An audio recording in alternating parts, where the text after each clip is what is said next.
I'm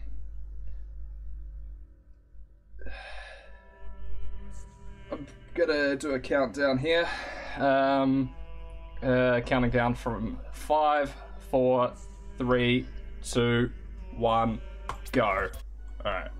So this is the Talos Principle. It's a philosophical puzzle game made by the same guys who brought you Serious Sam, and it's sort of nice, relaxing, got some pretty neat atmosphere, and look, we've broken it already. So the first thing you need to know about this game is that in the beginning were the words, and the words made the world. I am the words are everything. Where the words end, the world ends. You cannot move forwards in an absence of space. Repeat. Once you got that, you're all good. Now the main point of this game is you've got to grab these items and solve a whole bunch of puzzles, and I kind of stuffed that. Don't worry, we've got backups like doing it again, or even more backups like doing this. And so you use these items to solve puzzles and jam barriers and stuff, and in the speedrun you use these items to just ignore the puzzles and basically go straight towards these little wee Tetris pieces that are referred to as sigils. And it's pretty much the basics of the speedrun. Oh yes, I got the tree! That's another thing. Trees in this game are a suggestion. That's probably saved like maybe half a second. In general, if there's anything that saves time, it usually saves half a second. I think that's how it goes. That's the official, unofficial stance on it. Oh. And I've got one more thing I need to grab from this level, and then we're moving on. Ugh. Oh, come on. Okay, this is probably one of the more annoying sigils to do when you're learning this category. Well, when you're learning 60 FPS anyway. You walk now. So, so 60 FPS, it's basically, the idea is a lot of tricks in this game, they really love really high frame rates, and the better the frame rate, the higher the frame rate, the better you go. And so that kind of became a bit pay to win, so we ended up with these 60 FPS categories, so people like me who have an Intel GPU can actually run this reasonably competitively. As for the legacy side of things, the world record for the limitations we're going for is 11 minutes and 28 seconds by Kraft, and then eventually someone found that, hey, you can actually there's a clip that gets us to the end of the game well, we found one that's even earlier and needs less sigils, and then the run ends up being like a 7-minute run for me. And we're about to diverge now from that, so that all that up until now has been as per any percent today. So for this level, there's several different... It's actually, I'm kind of gutted that A set or A2 is not one of the levels that are still on regular any percent, because A2's got some reasonably nice strats, but then again I'm reminded that I'm about to hit something that is rather unpleasant, because you got to get it right, and if you get it wrong you lose 25 seconds because you've got to do a backup.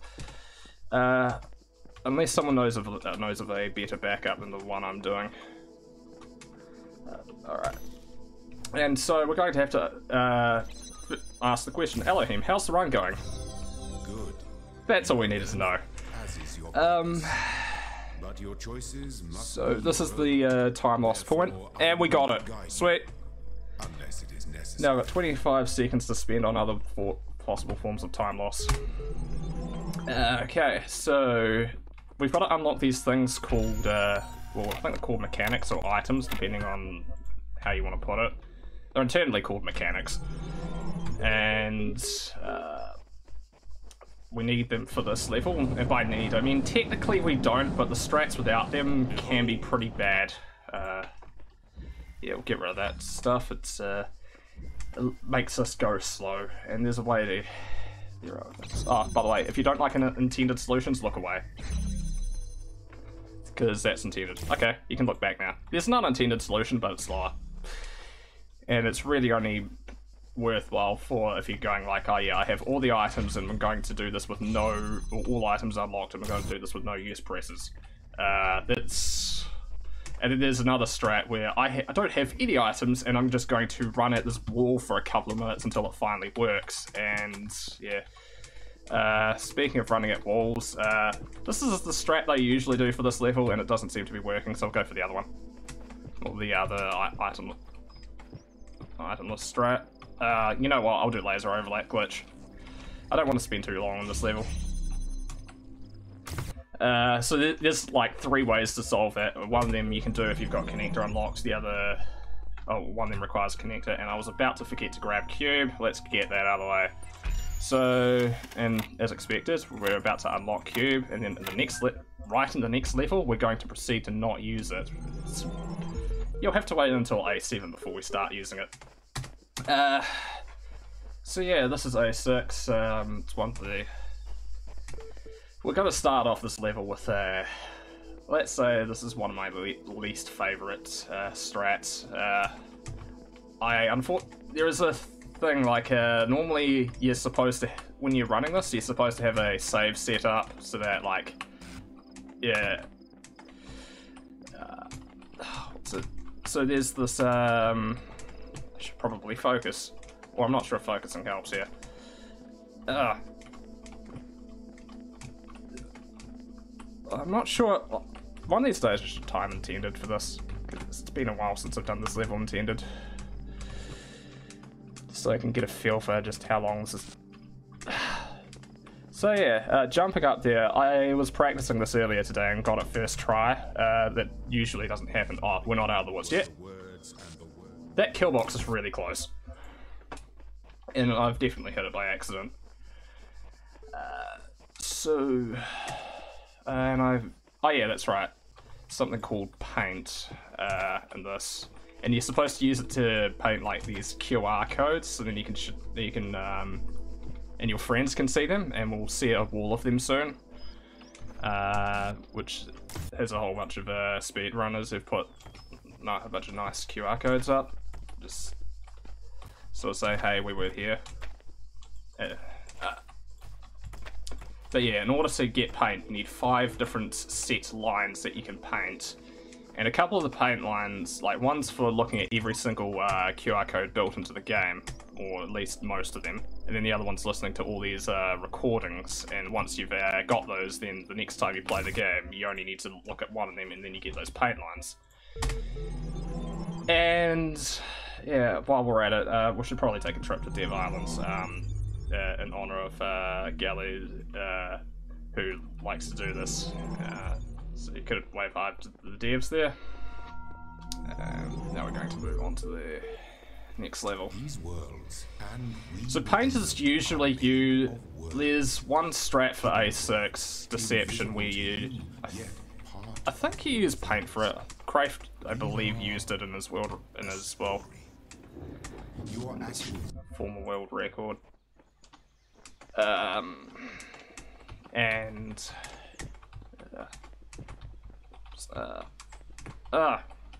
yeah, I should probably point out, this is called Zen Jump. It's called that because it sometimes works.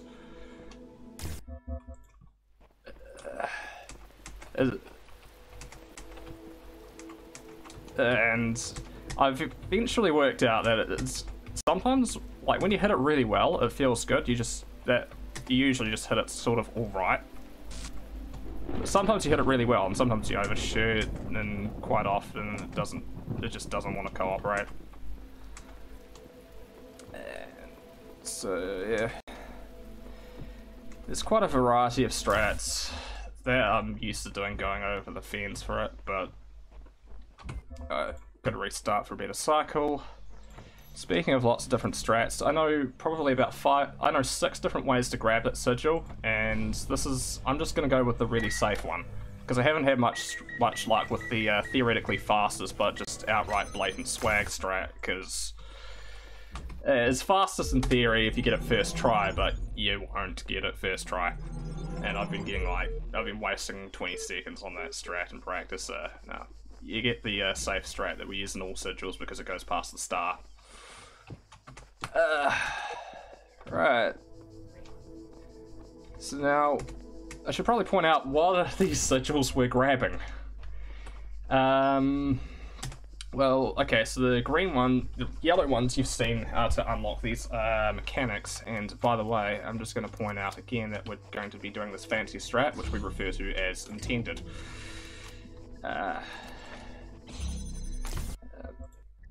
So the yellow ones were to unlock mechanics, and we're done with all the yellow ones we need. Everything else, we're just going to wing it. Then we've got the green ones, which are ones to get out of World A, and the other ones to get into World B. So make that go away. We don't need the star, so we don't need to hold that one open the whole time, so we don't need to place it too precisely. And then the red ones are to climb this tower, and we need 4 for floor 1, and 9 for floor 2. And yeah. So we're grabbing all of the wow, first try mountain parkour. So we could have used that for 2 pesky little buzzers, but it's the strategy that I refer to as sentiently evil. It's the one which is this one strategy which it knows that you're starting to like it, and then it just decides to be awful. It just makes its mind up. Oh yeah, also, another skip. You have proven yourself. This is the elevator skip. What you do is you click the floor you're on, click the floor you want to go to in less than half a second after you click that, and you click the floor you want to go to again, no time limit, but faster the better. And I found out looking through the code that if you press the call button, there's a call button next to the lift, and I'll point it out, but it won't do this. If you press the call button instead of your elevator floor button, you can actually you get a whole second. Anyway, so this is a wall you don't often see in any percent anymore because we no longer visit this level. But that's a bunch of the runners in the community, so feel free to say hi to them, or feel free to say, hey, that's me. Yeah, alright, so this is B3, and it's a level where you do a lot of 2 cube stacks, and I'm not a fan of those, so instead I'm doing this frame perfect jump known as a barrierless cube jump that landed really well. It's discovered by an Aussie runner called Kit A, I believe, and it's really not the thing that it's really not a nice it's not a strat you want to rely on, and we're going to see one more of them in this run. So this if you've ever beaten this game 100%, grabbed all the stars, you'll probably look at this and go, oh, that's an oversight. So that's actually used for grabbing a star. And I'm going to take this 20 seconds of nothing to explain. So you got these things called cube jumps. You got a barrier, and you sort of hold jump, and you click on the cube, and sometimes you'll go flying, and sometimes most of the time you'll just end up bouncing it about or something like that. So there's a thing called a barrierless cube jump, where instead of relying on precise placement, and why is this tree not working? Okay. So instead of relying on precise placements, and this has not happened yet. Oh, sorry, I haven't had that screw up for so much. Yeah. You instead you hit escape, hold space, press escape again, exactly at 60 frames per second, then exactly 24 seconds after hitting escape. I hope I did not hit it. Ah, I hit a kill box. Exactly 24 frames after you press escape, you click. Give or take a couple of frames, depending on how the game feels, but it is exact. There is a 1 frame window, and we've tested this in libtas. And there we have it. So that's all the sigils we need to grab, and we're now going to make it up this tower. If you've been paying attention to the lines that have been showing up, you've been told you will have been told, do not ever climb this tower under any circumstances. And so what we're going to do is climb the tower. So this is where the this is probably the biggest distinguishing thing between what we're doing now and what's done in any percent these days. So with any percent, what we will do is we'll grab a connector from here, we'll break it out, and we'll end. Or we will clip through a part of the tower, and we will end our run. And we'll finish, and we'll all celebrate, and all sorts of stuff like that. Now this part, I've got to be kind of careful, because if I like to mash using my numpad, and unfortunately I'm in that sort of weird glitch state, which is probably unfair, where sometimes when I'm mashing my numpad, it decides to partly defocus the window or something like that, and then the text goes through unfairly quickly. But yeah. So prior to the discovery of floor 1 clip, and by the way, we're going to go for the symmetrically optimal solution rather than the fastest solution, because it's all about prettiness.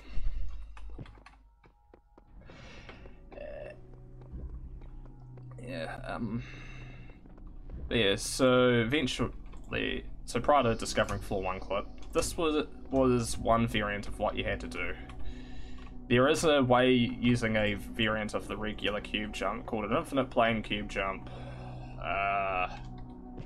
where you sort of imagine one of those is a bunch of barriers. Which I'm not even sure if I even jam any barriers in this route. All right, I do. I jammed this one at like the start of the run or something. But yeah, so that's a 2 cube stack. You can do an infinite plane cube jump, but I'm really not good at lining it up in such a way that I don't get completely knocked off the tower. Okay. Speaking of getting knocked off the tower, you can get knocked off the tower doing this drop. Fortunately we didn't, and lastly, here's this, let's just say this part's quite scary. My lineup just does not feel right. Well, okay, I didn't have to show you the backup strat, which I screwed up the last time I did that in practice. Whew. I think that's a good run. Time!